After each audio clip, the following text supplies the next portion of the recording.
The Radio Memories Network is brought to you in part by Liberated Syndication. Podcast publishing made easy. Libsyn.com. That's Libsyn.com.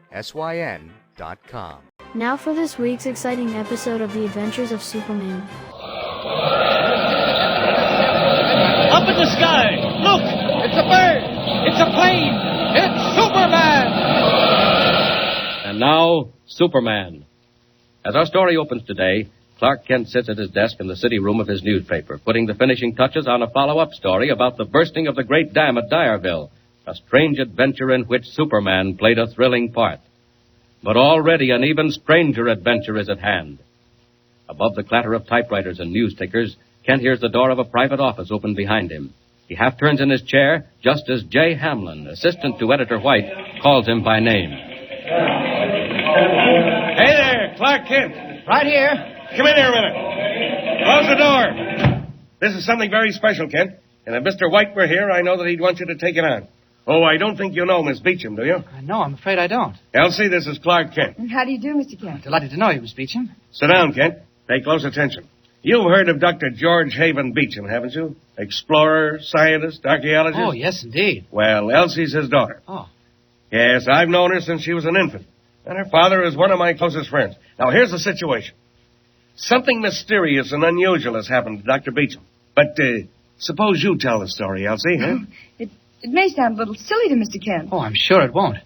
Go right ahead, Miss Beechem. From the beginning, Elsie. Well, it's this way. 9 months ago, my father went into the jungles of South America to supervise the excavation of some ancient tombs. He wrote to me regularly, and everything seemed to be quite all right. How often did you hear from him, Elsie? Oh, about once a week. The last letter came 2 days before he sailed for home. In it, he told me not to meet him at the boat. Oh, that's strange. Did he give any reason? Well, none at all. He said he'd phone me. And did he? Yes, he did. 2 hours after the boat docked. Well, what did he say, Miss Beechem? Practically nothing. He sounded almost ghostly, like a man afraid of his life. Oh, now, you're just imagining things, Elsie. If I know your father, and I do, he's never been afraid of anything. That's just what's had me worried. That and the instructions he gave me. What were the instructions, Miss Beechem? Well, first he told me he couldn't see me for quite some time. That in itself isn't natural, Kent. Elsie and her father have always been devoted to one another. I see. Go on, Miss Beechem. He said he was going out to Brentwood for a while, that he had to be alone.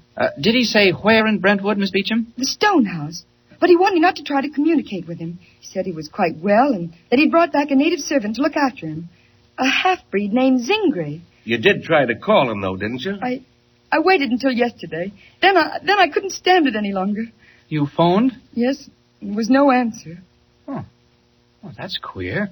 If your father was using the stone house in Brentwood as a hideaway, it seems to me he'd be there. That's just how I felt, Mr. Kent. Now you know why I'm so worried. Have you thought of notifying the Brentwood police? Oh, no, I didn't dare. Father despises publicity. He'd be furious with me. Oh. There's only one thing to do, Kent. You take Elsie to Brentwood and find out what's what. Well, I'd be glad to. Well, let's see. It's 6 now. Well, suppose we have dinner, Miss Beechem, and then drive out. I'd love to, Mr. Kent. Well, shall we leave now? We don't want to get out there too late. Oh, I'm ready if you are. Let me know the moment you find out anything. Sure thing, Mr. Hamlin. Goodbye, Uncle Jay, and thanks a million. Forget it, and stop worrying.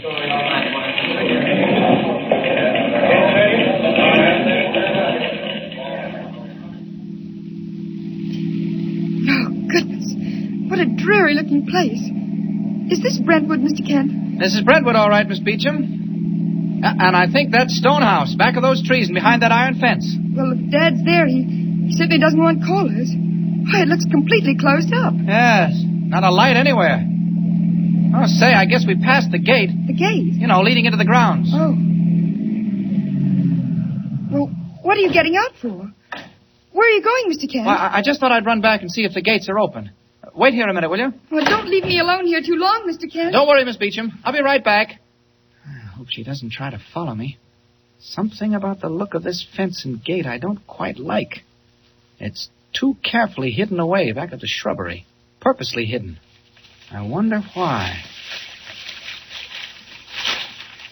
Here we are. Now, I wonder if I can get through the fence or over it or... Oh! Electrified, eh? Quite a jolt, too. This looks like a job for Superman.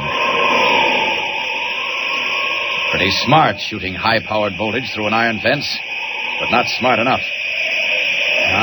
Get back out of the shrubbery and look around.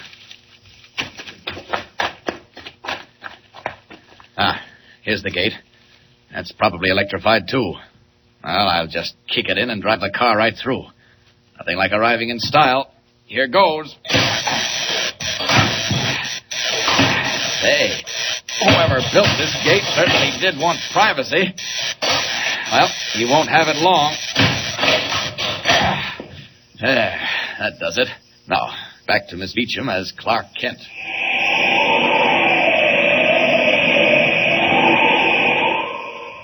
Oh, here you are. Is everything all right? I can't say just yet, but things are certainly opening up. Let's turn the car around and see what's going on at that house, eh? Well, what are we going to do? Drive right in? Sure, why not? Well, it doesn't seem exactly as though we're wanted, Mr. Kent. Well, we'll find out soon enough. Here's the entrance. Why, those gates.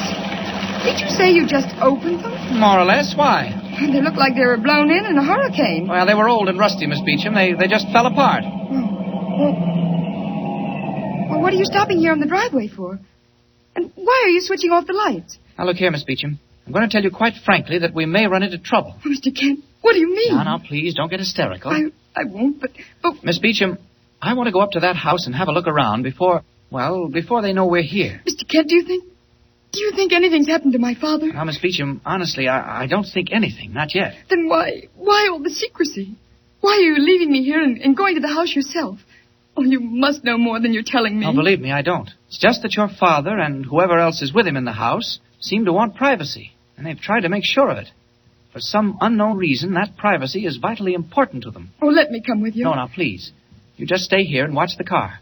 And if you see anything, or want me for anything, blow the horn. Oh, Mr. Kent, I'm afraid. I don't like it here. The awful silence, the darkness. No, there's nothing to be afraid of. You just sit tight while I investigate. But where will you be? Not too far away.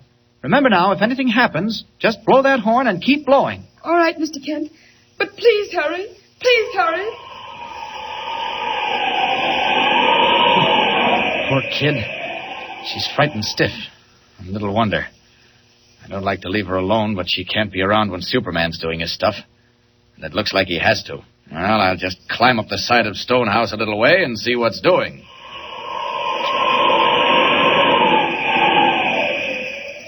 Clinging to the second-story window of Stonehouse, Superman peers into the dark interior, listens intently. A door slams, and suddenly the night is stabbed by the wild blowing of the auto horn and the weird baying of hounds. What's that? Somebody's blowing the horn. Elsie must be in trouble. All right, Miss Beechem, I'm coming. Help me, Mr. Kent. She's being attacked by huge masters. Get down, you beast. Help. Miss Beechem, help. I'm coming. Help, get me out. The dogs, they're climbing through the windows. Help, Mr. Kent. Stay in the car, Miss Beechem. Don't get out. I'll take care of them. They're coming in, Mr. Kent. Save them. Help. Down, you. Look how they're tearing to pieces. They're wild. Don't worry about me. Roll those windows. There. I've got the black one. Look out for the other one. He's leaping at you, Mr. No, you Kent. don't. Feel like a fight, eh? All right, so do I. How about this? And this. Mr. Kent, where are you, Mr. I'm all right, Miss Kent? Beechem. Now then, you hounds, home before I tear you to pieces. Go on, get away. And don't come back. Go on. Oh, Mr. Kent, have they gone? Mr. Kent. Coming right back, Miss Beechem. And they've gone, Miss Beechem. You can come out of the car if you like. Oh, they frightened me so, Mr. Kent. Came out of nowhere, out of the darkness like wolves. Yes, they did look pretty dangerous. The black one particularly. I was sitting in the car waiting for you when I heard them barking. Suddenly they were up on the running board. Oh, Mr. Kent, it was ghastly. Well, it's all over now. I think I'll take you along with me just in case the dogs decide to return. I've discovered there's someone in the house. Maybe your father or Mr. Kent, what's that? Well, I don't know. Sounds like a drum. Drum? Mr. Kent, it's a tom-tom. Someone's beating a tom-tom. But why? Listen, it's coming nearer all the time. Look, Mr. Kent. What? There through the trees. What? A man, a giant. He's coming this way. Look, look! What is it that Elsie Beechem has seen bearing down on them? Man or monster? Does the weird beat of the jungle tom-tom herald its approach? And what of Elsie's father, Dr. Beechem? Is he or is he not safe behind the gray walls of Stonehouse?